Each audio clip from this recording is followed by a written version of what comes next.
Alright guys, ready to rock with the COVID curry. I'll be using this olive oil here.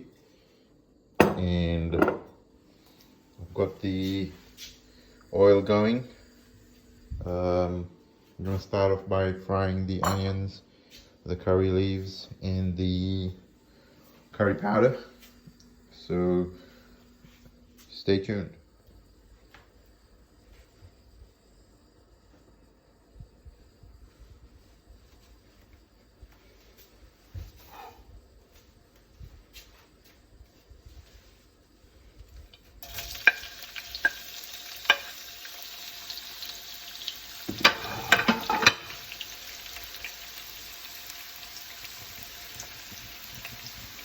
Some mild sea salt, only the best. This helps break down the onion.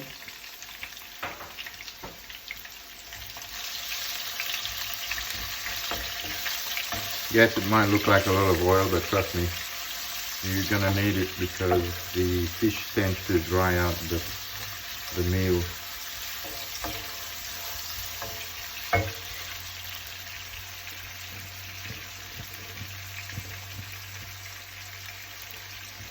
And yeah, this is on a medium heat. I've had to reduce the heat.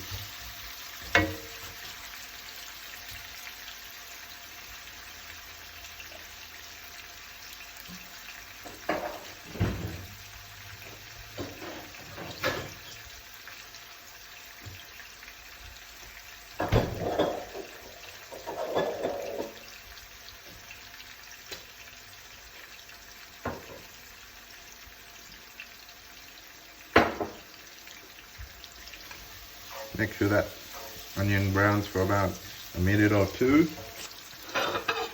Alright, in goes the curry leaves. Now they need to pop. They need to pop when you cook them. This is the part where it doesn't pop, just because I'm filming it.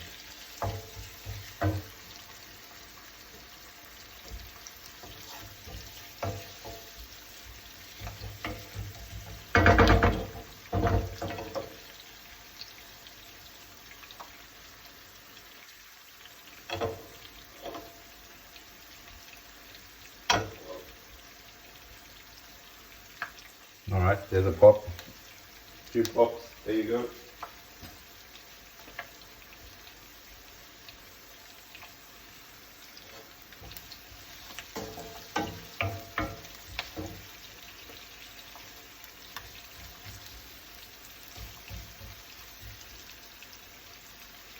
Alright, so once it's popped a few times, I like to add about 3 tablespoons of cloves curry powder and some turmeric, 1 tablespoon, and some garlic as well. Sorry, not garlic, ginger. I'm not saying.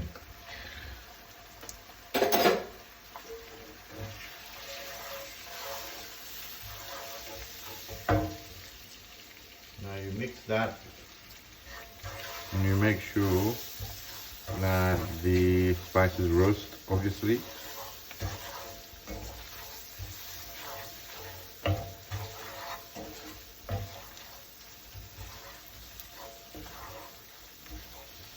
Now it needs to be bubbling.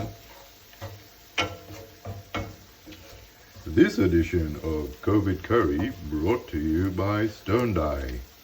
Now available at The Good Guys.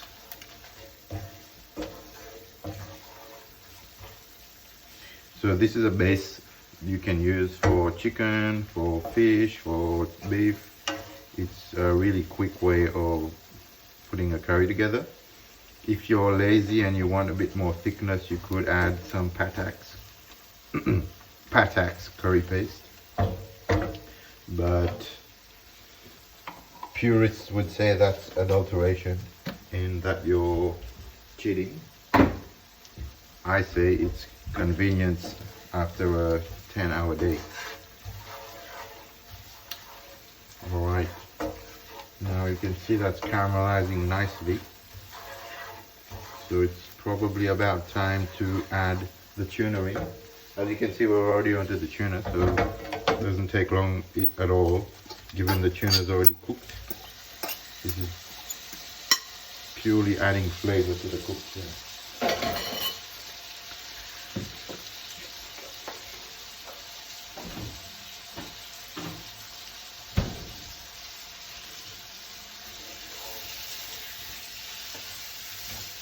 As you can see, that's absorbed all that oil already.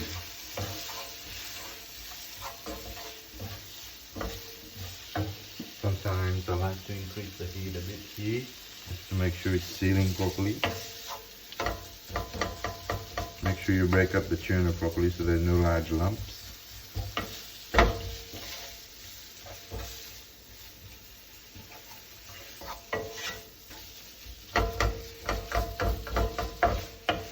And then just eyeball it and see if there's enough turmeric. Sometimes I feel there's not enough turmeric, so I do a bit of a YOLO and I put another teaspoon in there.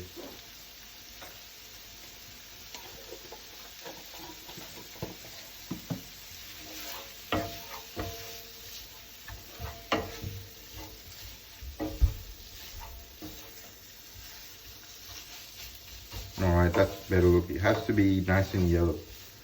So that's looking a lot better now. And you're probably wondering, why has he got unknown limes there? Like, what's he gonna do with the lime? Well, the lime, I've been cooking this dish for 15 years now. And the lime is, as we would say in French, la pièce de résistance. So the lime really releases a lot of the other flavors and makes for a nice finish, and you have to add it towards the end. Yes, my hands was hand sanitized before cooking this. Not that anyone else is going to be eating it.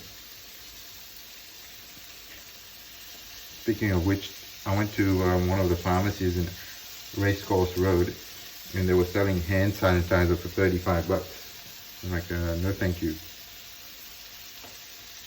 Alright, I'll leave some because I like to stir it, and then there you go. That's got a really nice fragrance now.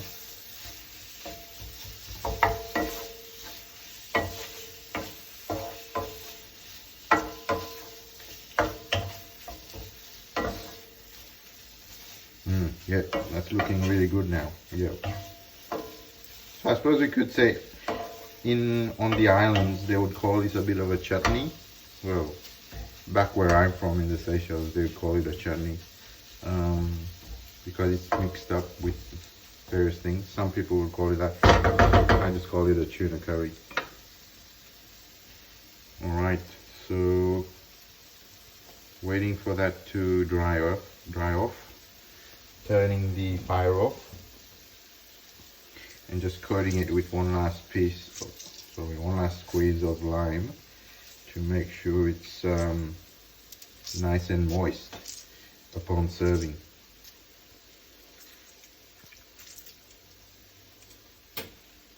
Yes, my way of squeezing the lime is a bit crude, I agree. And there you have it, COVID curry.